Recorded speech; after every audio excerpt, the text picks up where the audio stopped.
The last of the 5 big moves is the technology that makes the entire transportation system operate smoothly. It's what we call the next operating system, or the next OS. The next OS is a secure digital platform that uses data from a variety of public and private transportation sources to manage the system and to provide people with new applications and tools. For people traveling around the region, the Next OS offers tools for trip planning and booking and payment across any mode with your smartphone, or even public kiosks for people who don't use smartphones. Transportation service operators like our transit agencies and freight operators will have real-time insight into how their fleets are operating and the ability to optimize routing and their services in almost real time. They'll even have the ability to provide more accurate and better information to their customers. And planners and policymakers like us have access to data and visualization tools that provide a very clear understanding of how the transportation system is performing so that we can make informed decisions about where to invest in the transportation system. So let's take a look at how the Next OS, combined with the other big moves, can provide a better experience for commuters in the region.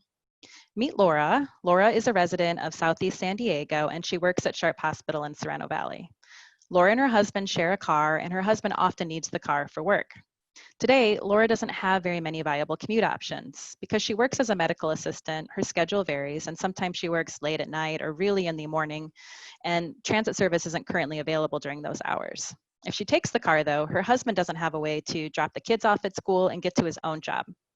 Even when Laura works regular hours, taking transit triples the amount of time it takes her to get to work. But when she drives, we all know that traffic is frequently bad getting into Sereno Valley, so her drive time isn't very predictable, and she has no express lanes to offer her a faster trip. In the future, though, with the 5 big moves, Laura will have more choices and better information that will make her life easier. She could hail a pooled ride and travel in the express lanes for free, or she could take fast transit to work. Laura could choose to drive and pay to use the express lanes and park. Laura chooses transit, though, because it's available when she needs to get to and from work, it's as fast as driving, and it's free because her transit pass is subsidized by her employer, Sharp. This allows her husband to use his car to get to his job, and her son can now bike to school because there's safe, complete corridor infrastructure in her neighborhood, and she gets a notification on her app when he arrives at school safely. She also has Wi-Fi on the train and can order groceries from her smartphone to be delivered at the mobility hub locker for her to grab on her way home. And she can take her daughter on the train and drop her off at the daycare in the mobility hub where she works. This is the kind of experience that we want for everyone to have in the future.